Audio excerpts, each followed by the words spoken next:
you just got to keep digging, man. Like it's like he said, it's a knife fight in a phone booth, and it's just kind of one of those things where you're going to take a couple jabs, but you got to stick the guy more than you stick him.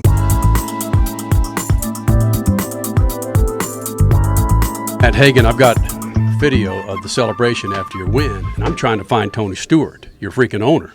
Where was this guy after this big race win? Man, he's up in the booth, from what I understand. But I told him if he didn't get his butt down there, me and him was gonna have some issues, But he had to be smiling ear to ear with me and Leah in the final like that. I mean, what a great day, for TSR to go some rounds like that and take out some heavy hitters, So just a real good healing weekend for us as far as coming in with points and chasing a championship. And she's right in the mix of it with herself, doing the same thing. Last couple of races haven't been that great for Matt Hagan and company. Do you think you would do as well as you did today if you didn't have those championships on your belt, meaning be able to apply the pressure to the pressure? Well, our first race with Robert, we lost by 0.001 thou or something. It was like, you can't even break down the math on it, how close it was. So we wouldn't have done anything different there. We just on the backside of it. But, the race against Tasca that last weekend was we just didn't push hard enough. But, Dickie, he pulled me aside and he's like, we're going to do more, man. You know what I mean? And that's what we're doing, and that's why we turned on 4 win lines today. And just did a good job, man. I mean, my guys there, we don't have anything falling off the race car. And that's hard to, I know it's laughable, but that happens to a lot of teams, and there's a lot of moving parts and pieces, and those guys are coming in and they're putting it together and they're doing a great job, and those are the guys that really should get patted on the back and be up here talking because they bust their ass, man. And I'm just hanging on to a fast race car and trying not to mess it up.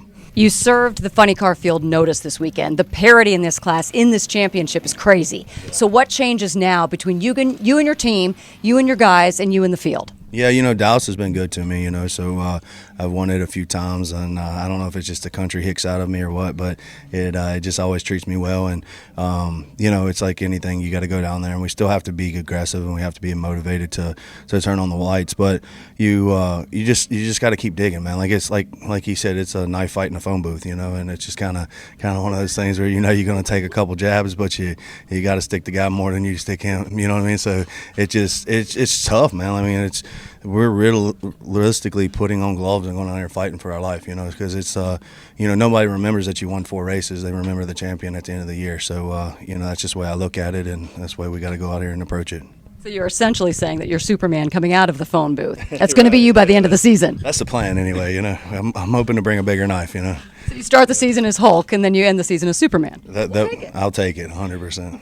All right, so you're basically telling us nothing is going to change. Again, you thrive under this pressure. This is actually something that's good for you because of how you've sort of been trained for this in the past. Yeah, to have a 29 light up there, and not being, but like a number. So I just, it was a long tree for sure, but like you could see the amber come on, man. Like you're up, you want it, and it's just like your brain is slowing it down for you, but your adrenaline is going so hard, and your heart's beating out of your chest, and you're just digging, man. I mean, like that's what being in the zone is. That's what really slowing the game down is, and being able to go up there and make those plays like that. I mean, it's kind of like you want those moments where you're like, Coach, give me the ball, let's go do this. You know what I mean? And that's what I felt today, especially that final round up there. We got there, and it was time to make something happen, and we did.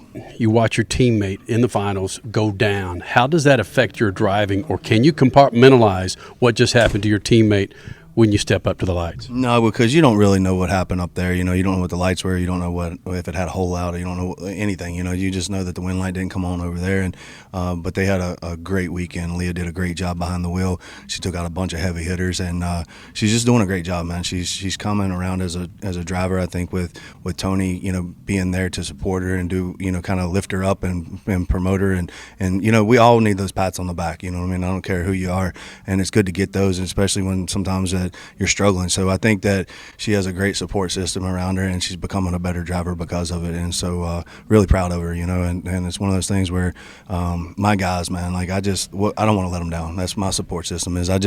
I refuse to go back there and look at them and then be